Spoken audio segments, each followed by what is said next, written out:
Most heavy guys think walking doesn't work to get to 15% body fat, but I think it's actually the #1 thing you can do, but only if your plan is right. Before I lost 100 pounds, I did cardio all the time, and I really still couldn't get lean. I didn't know the right amount to do, the right structure, or how to fit cardio into a real life plan as a busy guy in his 30s. But once I cracked the code, walking is what got me to 15% body fat. It didn't wreck my joints, I didn't have to starve myself, and I wasn't hungry all the time and killing myself in the gym. In this video, I'm gonna break down my walking system that has been getting my clients results like these, and exactly how much you need to walk to consistently burn fat and break plateaus. You're gonna get to 15% in a matter of months and not years. So I've never heard anyone explain it like this before, but there's a reason that walking hasn't worked for you in the past, and why it will crush it for you now. Let me show you. So first I wanna tell you why this is important, how you're guaranteed to never lose the weight. Imagine you walk into the bathroom and the faucet is about to overflow. The faucet is just pouring out water. And then you barely lift up the drain and you're wondering why it's overflowing at that point. It's because it's just not draining fast enough and you never turned off the faucet. By the way, everything in this video, my whole walking plan, I can email it to you totally for free, link in the description. So most people hover around 4,000 steps per day.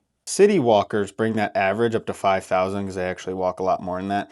So the majority of people aren't actually getting even 4,000 steps a day. At that many steps, you're burning the equivalent of half of a Starbucks drink in the morning. This is my best iced coffee photo. Most of the calories that you burn throughout the day, represented by this pie chart, is your BMR. That's your basal metabolic rate. That's just existing.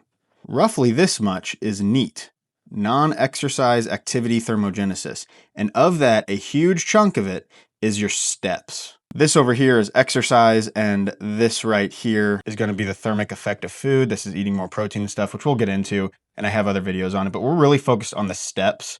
So a huge chunk of this pie, and we can make this bigger, a huge chunk of this pie is how many steps you take. And if you take more steps, it doesn't take away from your BMR or take away from your thermic effect of food. The pie just gets bigger and you start losing more weight. You see, real fat loss doesn't begin until you start to admit, I need to be in a higher range of steps. And it does take effort and energy and intentionality to get there, but this is your key. Almost everyone tells me I have a slow metabolism. And I want to empower you and say, no, you don't. Most people do not have a slow metabolism. In fact, if you are big, you typically have the fastest metabolisms. Now that's triggering for a lot of people, but I'm gonna show you this guy that just put up a Instagram reel talking about how surprised he was whenever he got his metabolism checked, and he's burning just existing 4,500 calories. Now this guy is like 500 pounds. So this is him right here. It's Ethan Bernard. And there is a video that he went and got his metabolism tested, or, you know, they had to hook him up to this machine and like how much oxygen and everything he used and all this stuff. And he found out, and it's on his Instagram somewhere, but he found out that his just existing calories, his BMR was 4,500 or something like that. And his average calories he would need to lose 1 pound of body fat a week was like 6,200 calories. He thought he was eating 2,200 calories or 2,000 calories. And he's like, and I'm just not losing weight and I'm kind of stuck. He's already lost a bunch of weight. So he is eating way more than he thought, and I bet he's moving less than he thinks. Now this should be empowering to you. If you know that, okay, maybe it's keeping track of my diet and I need to take more steps, then you have something to fix. I don't want this to be frustrating and you to feel like, no, Aaron, I have a slow metabolism, and you just play the victim card and you never lose weight. You can do this, but we need to start taking ownership of what we could be doing better. So that's why this is so important. The first part of the system though, this is what really unlocks everything. I find this kind of funny. In my research for this video, the 10,000 steps rule, I found out that was actually fake. There's no like rule in science that came up with 10,000 steps. It's actually a really funny story. So I'm going to read this story to you. Maybe I'll put it up on screen here. So Tokyo 1964 Olympics, there was fitness hype and everyone was chasing modern health. So this was apparently in 1964, a small Japanese company trying to sell a new pedometer. The problem was that no one cared. No one wanted the pedometer because this thing was new and like, why would I want to track my steps? So they asked the marketers question, how can I get someone to actually want something that no one wants? Apparently one of them drew the character for 10,000. I don't know what's called, a kanji or whatever.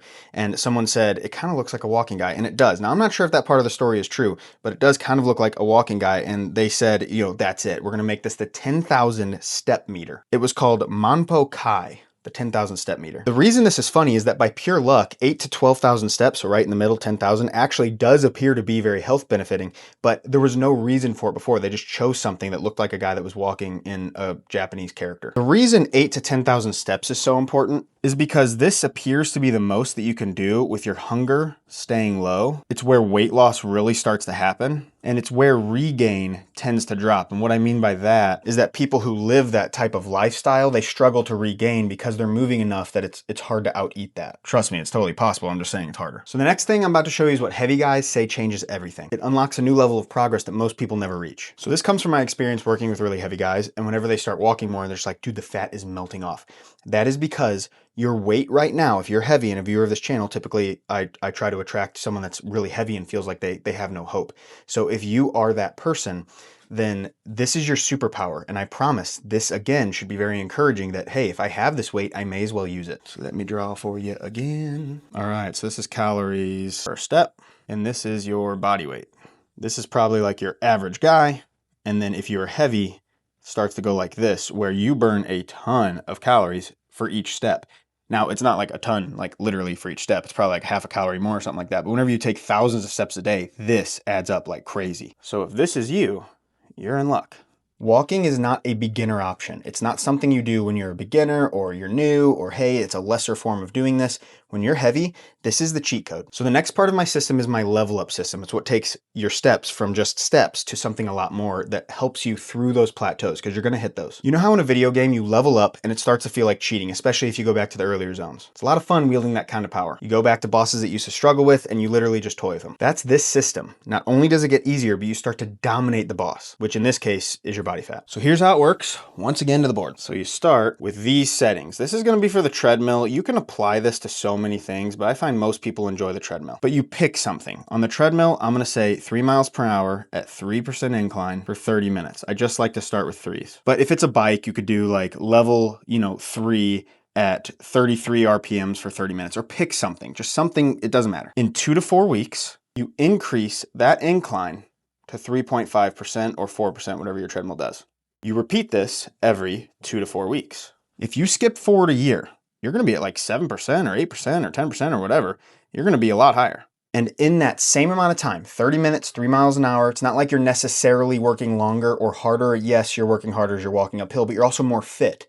I call it using your fitness. So if you use that fitness that you have earned on the treadmill, instead of just walking the same thing, you are now able to do so much more. Imagine trying to run up a hill with a 100-pound backpack. Starting right now, just you put it on, you run up a hill with a 100-pound backpack. That would be really hard. If you added 5 pounds every week until you got to 100 pounds, by the end, it wouldn't feel very hard, and yet you'd be doing the thing that used to be way harder, burning way more calories. And that's kind of what we're going for here. This is another hack that I didn't really add to the level up system. You could add a rucking backpack. It is one of my favorite ways. Let's say you get to like 10% incline, anything higher starts to hurt your calves because you just haven't lost enough weight yet. You could lower that incline back down to 7% and start by adding 5 pounds to a backpack, and then 10 pounds, and then 15 pounds. Make sure it doesn't hurt and doesn't overload your feet or something like that. And you might have to give it time for your feet and your knees to adapt.